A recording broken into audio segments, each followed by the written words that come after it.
Going on, guys? Welcome back to the Breadcast. This is episode 2. So, last episode we did a lot of hand analysis and poker strategy, and that's essentially what we're going to do here for episode 2. So, we're going to be playing some free online poker once again, just using it. Oh, this is interesting. There's only one other person on the table. We got to find a table where there's multiple people. But jeez. We gotta find a seat. Boom, found a seat. So this is free online poker, no real gambling. I just use it as practice. Kind of like an athlete, just getting reps, seeing hands, pattern recognition, practicing, being in different spots, different scenarios, first different player types as well. Because, free online poker, it's guys that are taking it seriously and practicing like me, all the way to people that are just clicking buttons and playing mindlessly. So it helps you build a read on, those players as well. Well, just different player types. I mean, are they not going to? No, so I'm not going to get dealt in for this hand.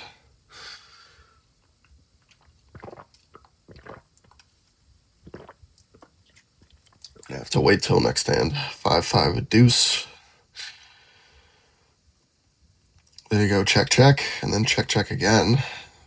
Ace high takes it down. He should have bet there. These kids are very passive. That's already my initial read. Very passive. If you have ace high and somebody checks to you once or twice, you should probably start betting because you're probably good. Especially heads up. We have 8 high here. We're just gonna check it. Got absolutely nothing. That's just like, why do kids do this? I notice on here they like bet a ton of chips but don't go all in. Like he bet 688 and still has 28 left. Like, dude, just go all in. But either way, nobody's gonna call him. I mean, it's over bet. Oh my god, he got called. This is interesting. 2 players are sitting out right now, so we're currently only 4-handed, which requires a looser and more aggressive strategy. The less people you play with, the more looser and aggressive you want to be. The more players you play with, the more methodical and patient you want to be. Ace 6. This might be the best hand here pre-flop with 4 players. Ace high, even if it's a weak ace with just the 6 kicker. Still a situation where we might want to raise this on the big blind and protect ourselves. And that's exactly what we're going to do. We're going to go ahead and pot it. I don't know if that's a pot, but we're going to go 5x raise. I often do 5x raise. Everyone calls. Could have just checked it for pot control. I'm going to check this for pot control, though. I could do a c-bet continuation, but I'm not going to. So everyone checks there. I'm going to take a stab at this. I'm going to bet a fourth of the pot here. Ace high could still be the best hand here.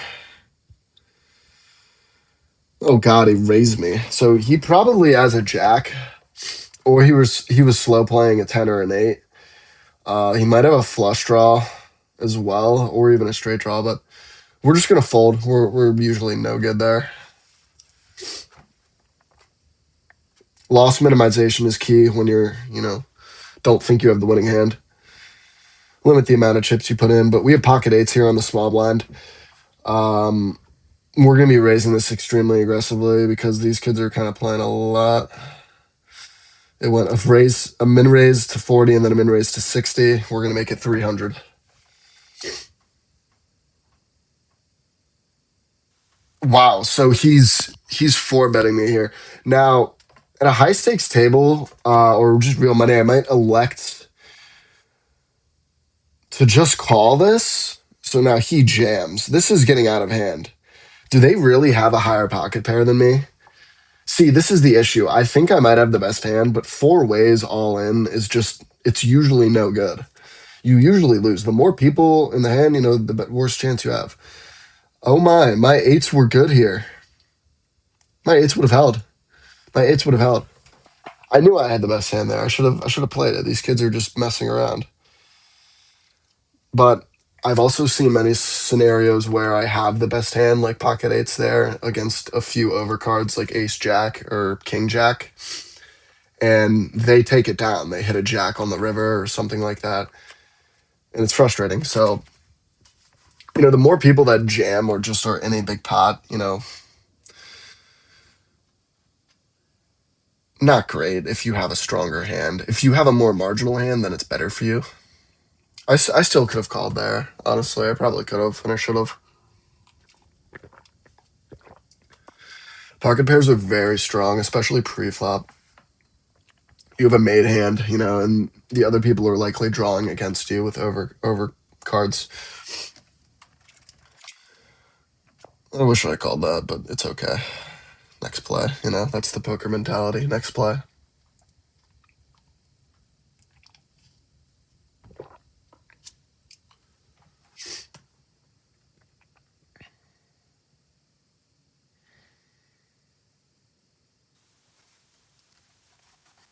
A lot going on here. Not really.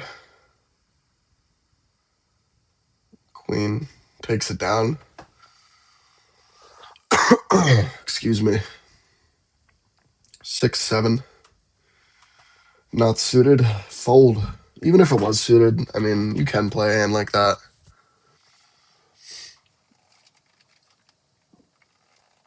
Currently 5-handed here.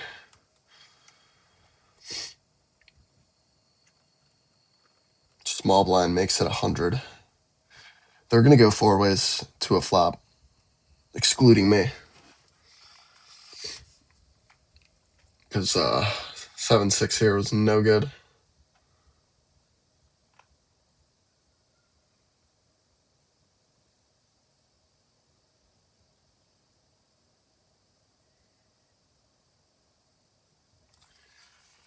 Think this guy has it for sure. Oh, wow.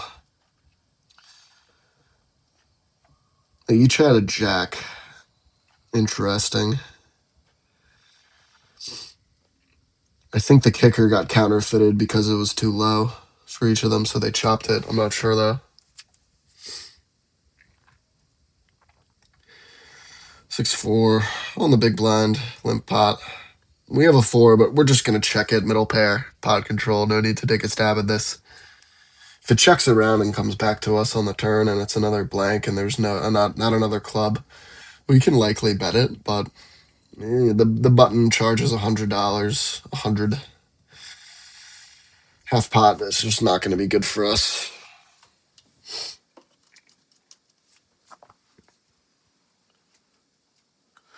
We actually pick up a gut shot straight draw, even though I folded. 3 gives us a straight, which, about a 5 to 10% chance of that happening at this point in the hand.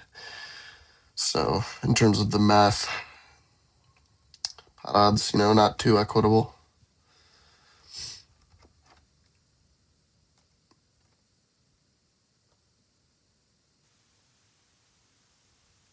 The guy with a 4 takes it down, but he had a 10 kicker opposed to my 6 kicker, so that was no good. Jack 10, not suited, but we were gonna raise it on the small line, and this guy jams. He could honestly have any 2 cards, but Jack 10's not obviously not strong enough to call. He has ace 10, so he's actually got a real hand here. Wow, Jack 10 would have taken it down, but we were way behind there. Not way behind because both of their aces blocked each other, but Jack 10 here on the button. We're going to 5x it here. Make it 100. Get 2 callers.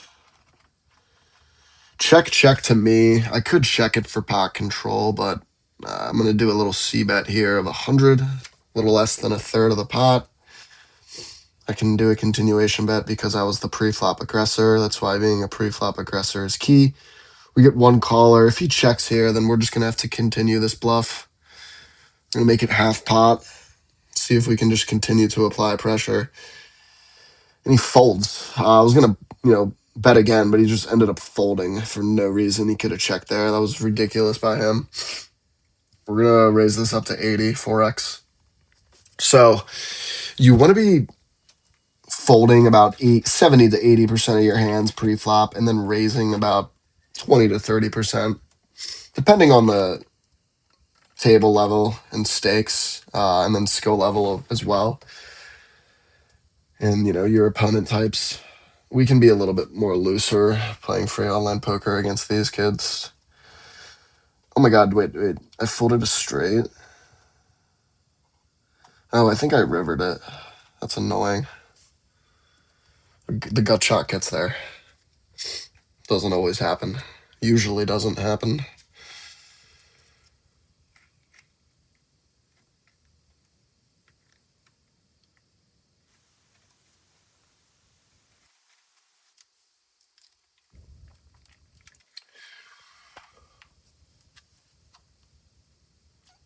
But also, you saw me bluff there. Um, being a pre-flop aggressor, that's what makes bluffs so much easier. It's easier to believe someone that, raised aggressively pre-flop, than someone who limped pre-flop or, just call it a pre-flop raise.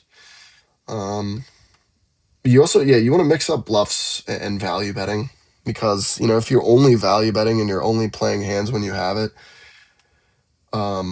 you're too easy to read. You play with your cards on your foreheads, right? It's a saying. But if you bluff and mix it up and, play different random hands in different random spots, you're a bit mysterious and it's harder for people to exploit you or get a read on you. And you still want to play it. We're going to raise this on the small blind here with ace high. Make it 100. Make it 120. 6x raise. But yeah, you still want to be tight aggressive no matter what. You can bluff occasionally, but you mainly, we're gonna check our ace. I think we definitely have the best hand here. We're just gonna check it, see if they bet.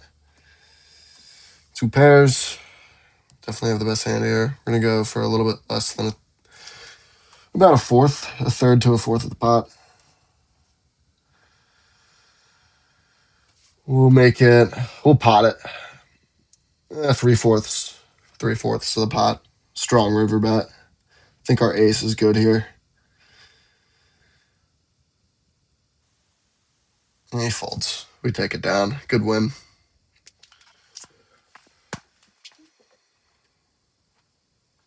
Right, like we could raise this on the button in a limp pot, only 4 ways. And we will. We're gonna experiment a little. It's what I love about online poker, free online poker. You can experiment for no cost, practice different things, different strategies. Hearts. We do hit a few hearts here. Because we're the pre-flop aggressor, we're gonna continue to bet here. C bet of 100, about a third of the pot. They both call, so that was kind of pointless, but we can turn it into a bluff if we miss. That's the point of it. We go half pot. I think get one of them off of it here. Oh god, they just keep calling. And we miss everything. And they probably have an ace or a queen. I have to fold. That's frustrating. So that's a lesson to why you cannot even check in position when you're drawing because you don't have a made hand. Even if you bluff, you're likely not going to get an ace or a queen off there, or ace queen, or even a set. It's tough there. Damn, we had trips.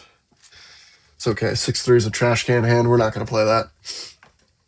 Middle position. Or we were on the big. We could have protected our big. Subjective. Pocket threes. Pretty strong hand here. Even if it's a low pocket pair, we likely have the best hand here. Ooh. You know what? I'm going to jam this. It might sound crazy, but I don't think these guys are playing with too many strong hands. And I think I'm coin flipping usually if I get it all in here against someone else. And I'm usually ahead with my pocket pair. I doubt they have a higher pocket pair. But I want to isolate. That's the point of this. I want to be heads up. Oh boy, I'm not heads up. And they have a high pocket pair, but I hit a 3. Hit a set. That was pretty lucky. Let's go. Yeah, that was not the smartest play. In some situations, you can jam pre-flop with a pocket pair like that if you're short stacked or late in a tournament. But in a cash game where you're deep stacked, you don't want to do that. You can raise 3 or 4x, 5x maybe. Jamming there is a bit over aggressive, but it worked out for us. I think the other guy had ace 10, so that's what I was targeting there. I wanted to coin flip, right? A low pocket pair like pocket threes has about 56 to 57% chance of winning versus two overcards like ace 10 or ace jack, queen jack. Wow, guy had pocket aces, takes it down. That's the best hand in the game. But the other guy ended up having pocket fives, so we were no good until, of course, we hit a set for a three, which got us the winning hand. Which you only hit a set, which is three of a kind with a pocket pair about 10% of the time, 9 to 10% of the time, so it's rare. We have ace jack here. We raised a pre-flop. We're gonna value bet this with ace jack, ace with the jack kicker. We definitely have the best hand here. We're just gonna continue to value bet this. And see, this is how I would bet it similarly if I was bluffing. So that's why I love to value bet and then also bluff and, possibly even triple barrel bluff because it gets me value like that. He just called every street. He likely had a queen or a nine. And he just needed to see it. Even though it's fake online poker, like that's how other real cash game players play. This is really good. This free online poker is good for helping you practice exploiting fish and amateurs because that's where the money's at. That's the name of the game. In poker, you need to drop your ego, especially with table selection. You don't want to be playing against really, really good players in a really, really tough environment. We get pocket kings, second best starting hand of the game. Let's go. We're currently running good. He jams, so yeah, we'll call. Nobody else is playing. Jack 8 suited, terrible hand. We're gonna take this down unless he can hit a jack or an 8 on the river, and we take it down. We're doing good right now. We are doing good. Forgot what I was just saying before that though. I completely forgot. Oh, table selection. Right, yeah. You want to be playing in soft games, right? Casino, soft tables, low stakes, 2 blind, 1-3 blind cash games. You want to be choosing favorable home games against easy opponents, right? Because that's where you're going to be able to exploit and win. You don't need to just battle it out against really, really good players. Yes, you can, and yes, you will face good players, usually no matter what table you sit at, but, don't target those players. Don't try and limit the hands you play against those players, right? Poker's not about your ego and, being the best, and it's just about improving your own game, but also, winning. It's as simple as that. It's just winning. And you're going to win less against nitty players or sharks. You want to be exploiting the fish. It's where the money's at.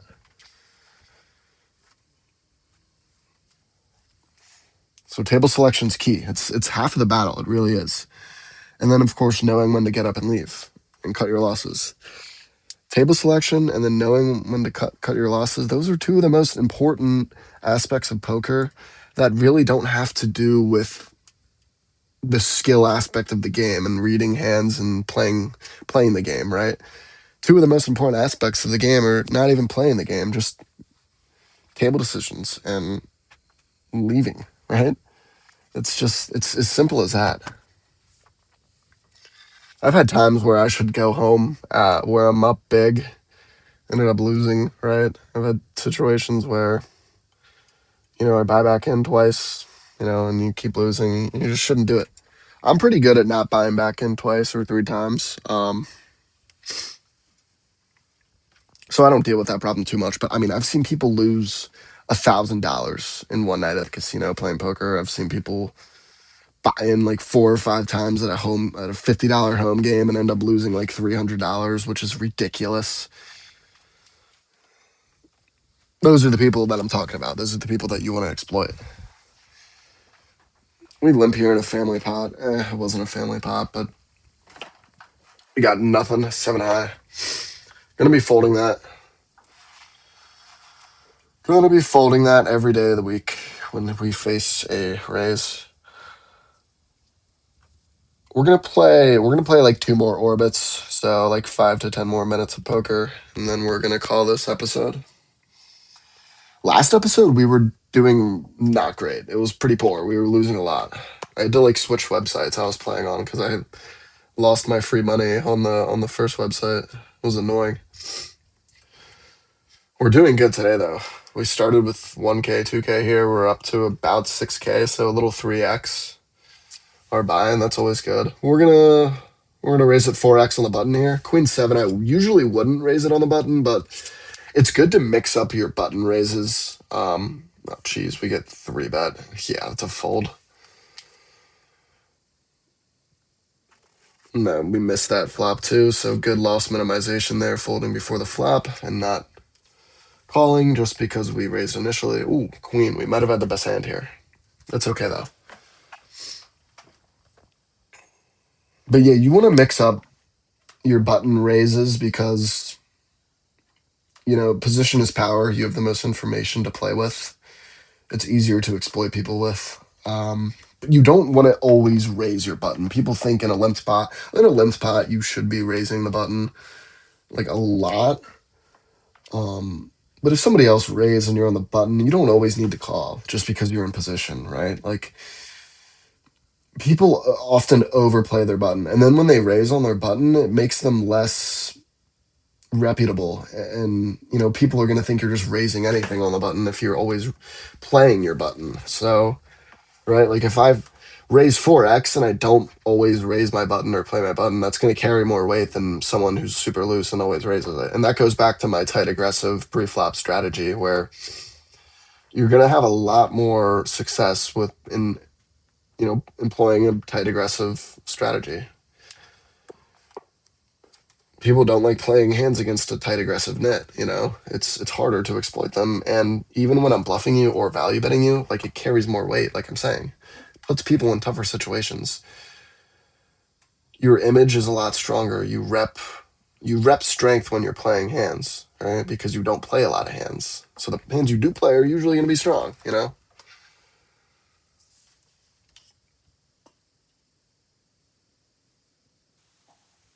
Ace Jack takes it down. Like, what is this guy doing? Tree Jockey 1. Like, dude, you have low pair. I mean, that's the aspect of it being free online poker. Dudes are just messing around.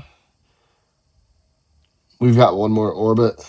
Yeah, like an orbit and a half. I'm just gonna fold. I wouldn't play 5-7 suited if someone 3x raised in a real game. I'm just using this as practice. In a home game, maybe. I mean, like if I'm thinking about that, in a 25-cent, 50-cent home game, I'm big blinding for 50 cents and someone raises to $1.50 and I have 5-7 suited. Like, yeah, it's a suited gapper, which are nice, but like it's a weak suited gapper. You're not always going to be drawing to a straight or drawing to a flush, and then you just have 7 high, and it's like, what am I doing with this 7 high? I'm in a terrible spot. Queen four, small blind facing a raise, terrible. You in the small blind is the least profitable position. I talked about this last episode because you're first to act, right? And I said the button, as I just said a couple minutes ago, the most profitable position.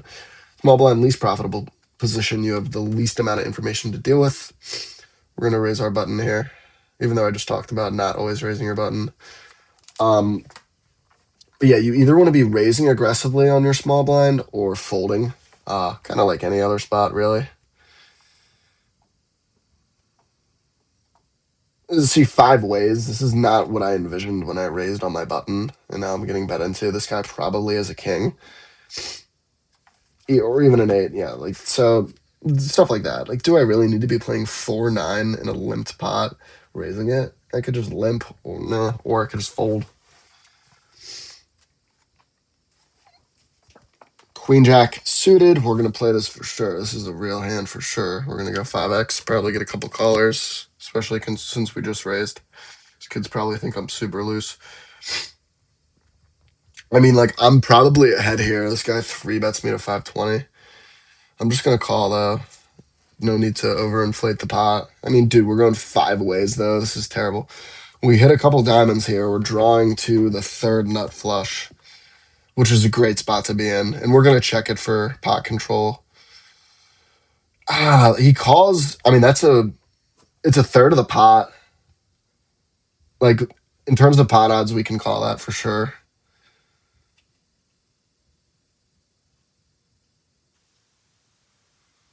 Diamond. Need a diamond. Bang! We win it. Let's go. That was sick. Let's go. I think that's a good hand to end it on. And you see what I did there. So pot odds. He bet about a third of the pot, a little bit less. And so that's what, 33%. And I had about 30 to 40% equity with my flush draw. So if your equity, probability to win the hand is higher or near the bet in terms of the percentage of the pot, how much they bet in terms of the total percentage of the pot, right? If they're close and they match, like we just saw, he bet a third of the pot, 33% about, and I had about 30 to 40% equity. I can call that there. I'm drawing and I hit it on the river. So that was good. But yeah, I think we're gonna call it there. It was a successful episode too, especially compared to episode one. We went from 2K to 9.44K in fake money. So good little 5x there, almost 4.5x our buy-in. Massive raise on the small blind. 4-6 we're gonna fold. But thanks for watching, guys. If you stayed this long, episode 3 is gonna be coming out shortly. We're probably gonna do something related to business, supply chain logistics, shipping. Probably look at some ports, maybe. I've been doing some port research lately, so that's probably going to be episode 3 since the first 2 episodes have been poker. We're going to play this king queen here. 1K. All in. This guy's messing around. We'll call. An all in with king queen on the button is usually not a call out. You're usually facing something better, but we'll call anyways. King high might be good.